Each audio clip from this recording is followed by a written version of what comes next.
ನಮಗೆ ಸಾಮಾನ್ಯ ಜನರಿಗೆ ಈ ನಟನೆ ಬಗ್ಗೆ ಅದರ ತರಬೇತಿ ಹೇಗಿರುತ್ತೆ ಅನ್ನೋದು ಗೊತ್ತಿಲ್ದಿರೋರ ಬಗ್ಗೆ ಒಬ್ಬ ನಟನೆ ಬರದ ವ್ಯಕ್ತಿಗೆ ನಟನೆಯನ್ನ ಟೀಚ್ ಮಾಡೋದು ಹೇಗೆ ಗುರುಗಳೇ? ಅಲ್ಲ, ನಟನೆಯನ್ನ ಹೇಳ್ಕೊಡೋದ್ರಲ್ಲಿ ಹಲವು ವಿಧಾನಗಳಿದೆ.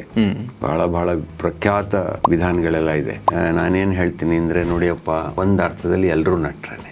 ನಾವು ನಟರಿಗೆ ಏನ್ ಹೇಳ್ತೀರಿ ಅಂದ್ರೆ, ಇದನ್ನ ಸ್ವಚ್ಛವಾಗಿ ಮಾಡಿ, ಮಿತಿಯಿಂದ ಮಾಡಿ. ನೀವು ಒಂದು ಕಣ್ಣನ್ನ ಹಿಂಗ್ ಹೊರಳಿಸಿದ್ರಿ ಅಂದ್ರೆ, ಆ ಕಣ್ಣು ಹೊರಳಿಸಿದ್ರ ಮೂಲಕ ಒಂದು ದೊಡ್ಡ ಕ್ರಾಂತಿ ಆಗ್ಬೇಕು. ಕಣ್ಣು ಹೊರಳ್ತಾ ಇದೆ, ಕೈ ಹೊರಳ್ತಾ ಇದೆ, ಕೈ ಕಾಲಾಡ್ತಾ ಇದೆ ಅಂತಂದ್ರೆ ಅದು ಒಳ್ಳೆಯ ನಟನೆ ಅಲ್ಲ ಅಂತ ಹೇಳಿ ಕಲಿಸ್ತಾ ಹೋಗ್ತೀವಿ. ಮುಖ್ಯವಾಗಿ ಇದು ತಾಂತ್ರಿಕ ತರಬೇತಿ ಆಗ್ತದೆ. ಉದಾಹರಣೆಗೆ, ಒಬ್ಬ ತಬಲಾ ಕಲಿತೀನಿ ಅಂತ ಹೋದವನಿಗೆ ತಬಲದ ಗುರು ಮೊದಲೇನೆ ನಿಮಗೆ ತಾಳ ಹೇಳ್ಕೊಡಲ್ಲ. ಅಂದ್ರೆ ಅದ್ಯಾವುದು ಜಂಪೆ ತಾಳ ಬಾರಿಸು ಇನ್ನೊಂದು ಇಲ್ಲ, ಫಸ್ಟು ತಾ ಥಾ ಥಾ ಅಂತ ಏನು ತುಂಬ ಬೇಸಿಕ್ ಇಂದ ಶುರು ಮಾಡಿ ಕಲಿಸ್ತಾ ಹೋಗಿ, ಯಾವಾಗ ಅವರಿಗೆ ಇದರಿಂದ ಆಚೆ ಬರೋಕ್ಕೆ ಸಾಧ್ಯ ಅಂತ ಅನ್ಸುತ್ತೋ ಆಗ ರಾಗವನ್ನು, ತಾಳವನ್ನು ಅದನ್ನೆಲ್ಲ ಇಂಟ್ರೊಡ್ಯೂಸ್ ಮಾಡ್ತಾ ಹೋಗ್ತಾರೆ. ಅದೇ ರೀತಿ ಒಳ್ಳೆಯ ನಟನಿಗೆ ಫಂಡಮೆಂಟಲ್ಸ್ ಚೆನ್ನಾಗಿರ್ಬೇಕು. ಏನದು ಫಂಡಮೆಂಟಲ್ಸ್?